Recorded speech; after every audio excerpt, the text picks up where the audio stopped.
Assalamu alaikum everyone. Welcome back to our channel, The Lovely Professionals. Today we will complete present simple by expression number first and step number 6. And also we'll talk about the importance of present simple.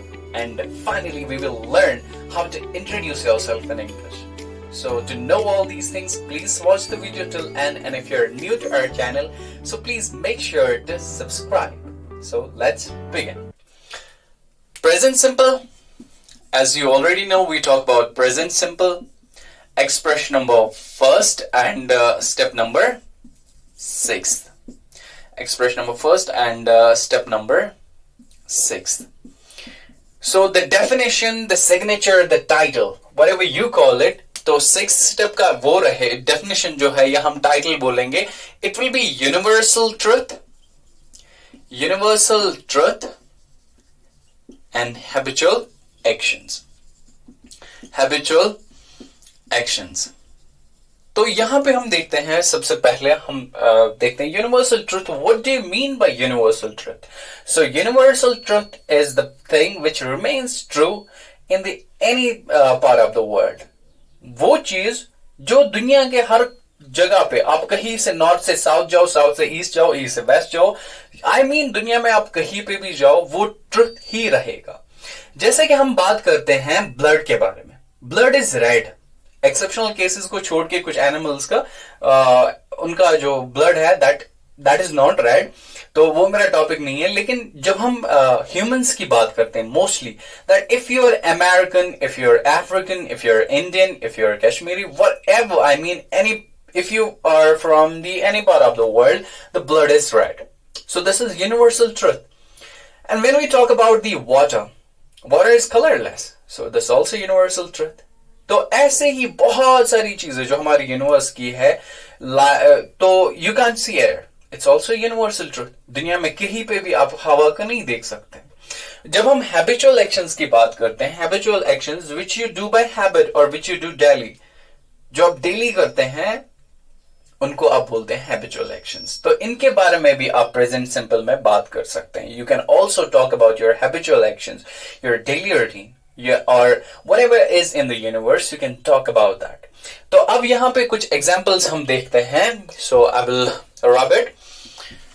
सबसे पहले जब हम universal truth की बात करते हैं, तो really most of people don't know about this, that sky मेरा फेवरेट रहेगा. पहली एग्जांपल जो है वो मैं ये लिख लूंगा, यूनिवर्सल ट्रुथ है, दैट इज स्काई इज, क्या है?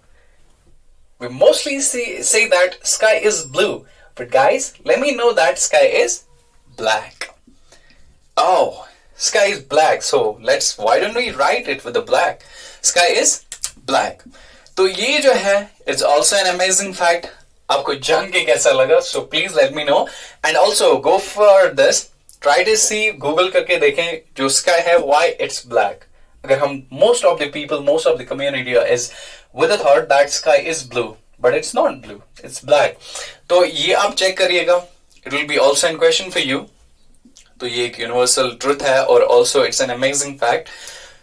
तो यहां पे हम देखते हैं दूसरी एग्जाम्पल. जब हम इसकी बात करेंगे, स्काई इज ब्लैक, तो वाटर, जैसा मैंने अभी बोला, वाटर इज कलरलेस. तो दुनिया में आप कहीं पे भी देखो, जो पानी है यूजुअली कलरलेस होता है. और हम देखते हैं एक और फैक्ट है, earth revolves round the sun. Earth revolves round the sun. Okay, अब हम देखते हैं हैबिचुअल एक्शंस के बारे में. Habitual actions, most of all of us we wake up. So first of all I will say that I wake up. I wake up in the morning. I wake up in the morning.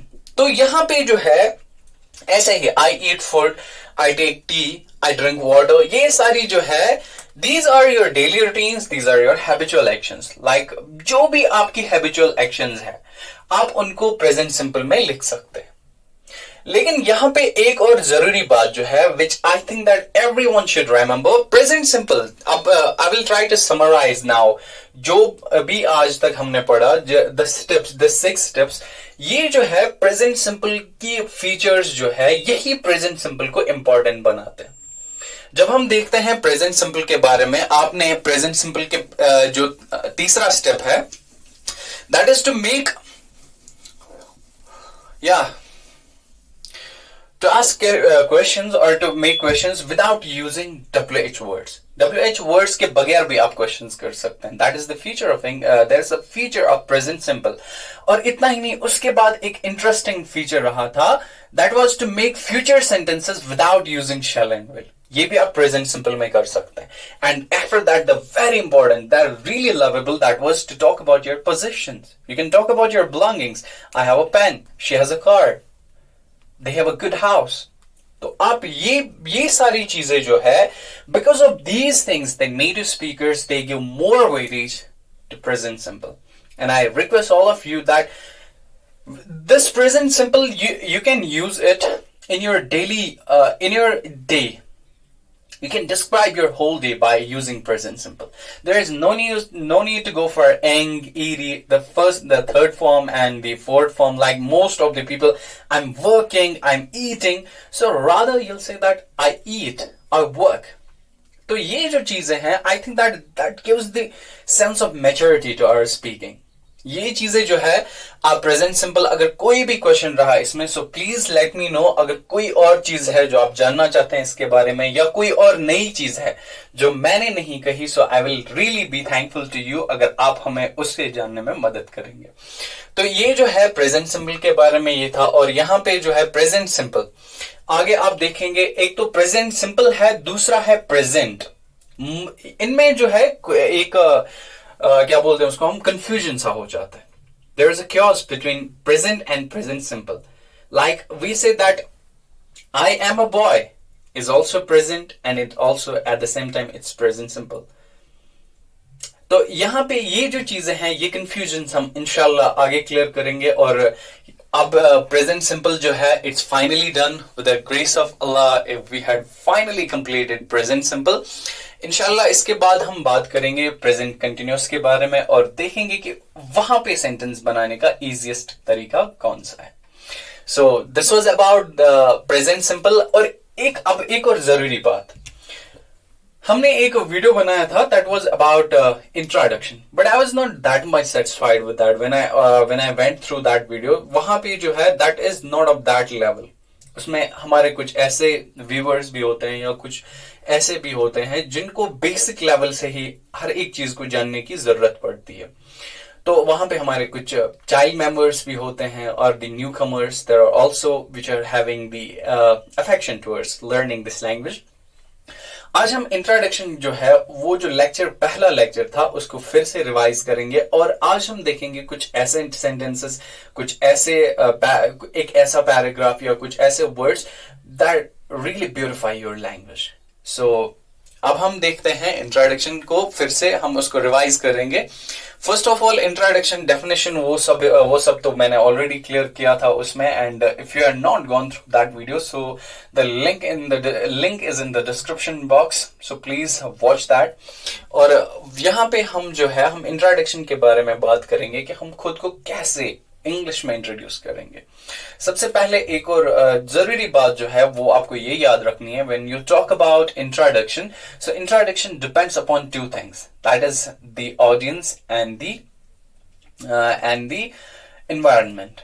Like how you introduce yourself to your friends, that's not going to be the same way in your classroom, in an interview, in an ceremony, in an formal gathering. वहां पे ये जो introduction है, that varies from situation to situation and from persons, from groups to groups.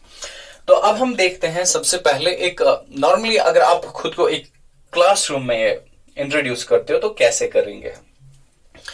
यहाँ पे सबसे पहले greetings हम हाय हेलो इस्तेमाल करते हैं यहाँ पे।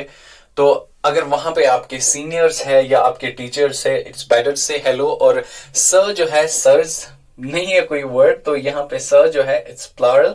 तो if there are more than one teacher available in your room, तो आप सर एड्रेस कर सकते हैं।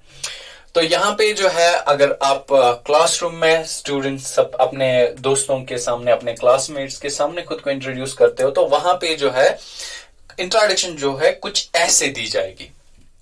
First of all you'll say hello sir, okay, it's hi friends, well, so this is going to be the first step introduction का। अब उसके बाद आपको क्या बोलना है? इनफॉर्मल में आप बोलते हो I am or this is, so better is to say informal way my name. तो आप यहां पे लिखेंगे my name is, for example my name is Ramesh. मैं अपनी इंट्रोडक्शन लिख लेता हूं यहां पे, माई नेम इज रमेश। और उसके बाद आप जो है अपनी रेजिडेंट, अपनी एड्रेस के बारे में बात करोगे। आई एम फ्रॉम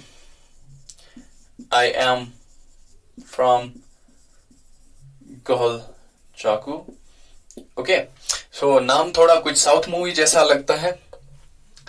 और उसके बाद हम क्वालिफिकेशन के बारे में बात करते हैं। यहाँ पे जो है क्वालिफिकेशन के दो तरीके हैं जो मैंने ऑलरेडी बताए हैं। या तो आप अपना प्रेजेंट क्वालिफिकेशन बता सकते हैं या आप अपना प्रीवियस क्वालिफिकेशन बता सकते हैं। तो प्रेजेंटली मैं क्या कर रहा हूं, I, for example it's temporary, I study in 12th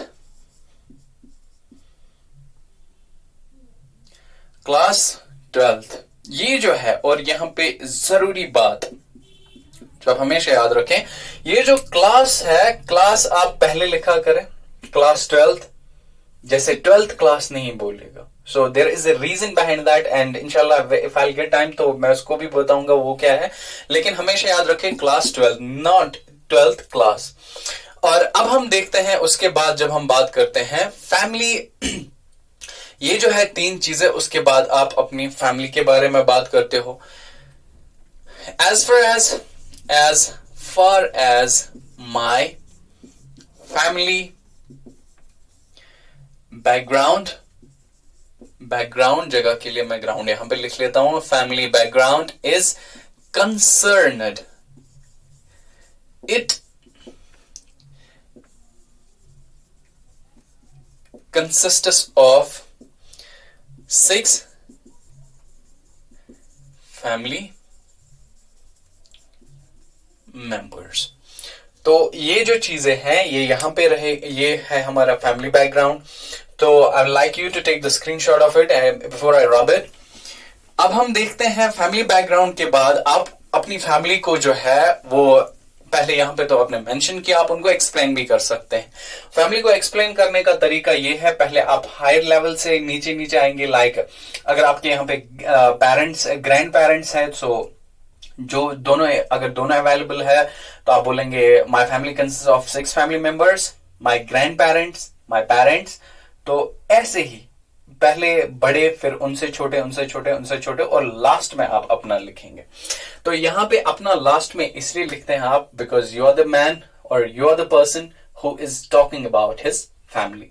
अगर आप बड़े हैं तब भी लास्ट में, छोटे हैं तब तो जनरली आप लास्ट में आएंगे। तो यहां पे मैंने मेंशन किया कितने फैमिली मेंबर्स है, लेकिन आप इनको एक्सप्लेन भी कर सकते हैं। और उसके बाद आपको अपनी हॉबीज के बारे में बताना होता है। So far as my hobbies are concerned, I like to, जो भी आपकी हॉबीज है आप उनको बोल सकते हैं। I like to play cricket, watching videos and listening music. यहां पे काम और हॉबीज के बारे में हमेशा कंफ्यूजन रहता है। तो आपकी जो हॉबीज है, जनरली जो आपका दिन का काम है, यू स्टडी, यू वर्क और यू हैड अ जॉब, तो वो जो है हॉबीज उसके अलावा होती है। जो आप दिन का काम करते हैं that is not the hobby. Hobby जैसे कि किसी को कुकिंग अच्छी लगती है तो कोई कुकिंग करता है, समवन लाइक्स गार्डनिंग, किसी को खेलना अच्छा लगता है। अब दिन भर तो इंसान नहीं खेल सकता ना, तो जिनका प्रोफेशन है उनका तो ये काम है। अगर आपकी हॉबी है खेलना, आप अपनी फिटनेस के लिए खेलते हैं, शौक के लिए खेलते हैं। तो अगर आपको कोई बुक अच्छी लगती है मीन्स आप दिन भर काम करते हैं या आप दिन भर कोई दूसरा काम है जो आप स्टडी के अलावा करते हैं, फिर उसके बाद आपको अच्छा लगता है, you spend time with reading, तो आपकी ये हॉबी है, आप उसके बारे में बात कर सकते हैं। ओके तो काम और हॉबी के बीच में कंफ्यूजन रहता है, लेकिन ये जो है यहाँ पे किसी को अच्छा लगता है टीवी देखना, किसी को म्यूजिक सुनना अच्छा लगता है, तो आप ये लिख सकते हैं यहाँ पे। ओके तो उसके बाद फाइनली जो है आप अपने एम के बारे में बात कर सकते हैं। If you like you can talk about your aim, so if not that's up to you. अगर एम है so I want to become और आई एस्पायर टू बिकम, कुछ भी आप लिख सकते हैं। जैसे मैं यहाँ पे लिखूंगा आई, yeah, as far as my aim is concerned, I aspire or I want to become a teacher. Okay, तो ये है हमारी इंट्रोडक्शन। अब ये जो इंट्रोडक्शन है ये तो क्लास में जनरली आप अपने फ्रेंड्स के सामने देते हो, लेकिन जब ये कहीं पे आप किसी जॉब के लिए अप्लाई कर रहे हो या आप जॉब इंटरव्यू में खुद को इंट्रोड्यूस कर रहे हो, तो फैमिली बैकग्राउंड जो है ये आप नहीं लिख सकते। एम की जगह पे आपको पर्पस लिखना है, आप क्यों यहाँ पे इंटरव्यू दे रहे हो, आपको क्यों ये जॉब चाहिए, और आप अपनी क्वालिफिकेशन के साथ अपनी टेक्निकल क्वालिफिकेशन भी लिखते हैं वहां पे, अपनी अचीवमेंट्स भी। सो यहाँ पे ये बात आप याद रखिएगा कि इंट्रोडक्शन जो है ये वेरी करती है एक जगह से दूसरी जगह। जैसे क्लासरूम में आप इंट्रोड्यूस करते हैं खुद को, वैसे इंटरव्यू में नहीं करेंगे, और जैसे इंटरव्यू में करते हैं वैसे किसी शादी या किसी फंक्शन में नहीं कर सकते। So try to pay attention towards this, and with this I conclude. Thanks and stay blessed.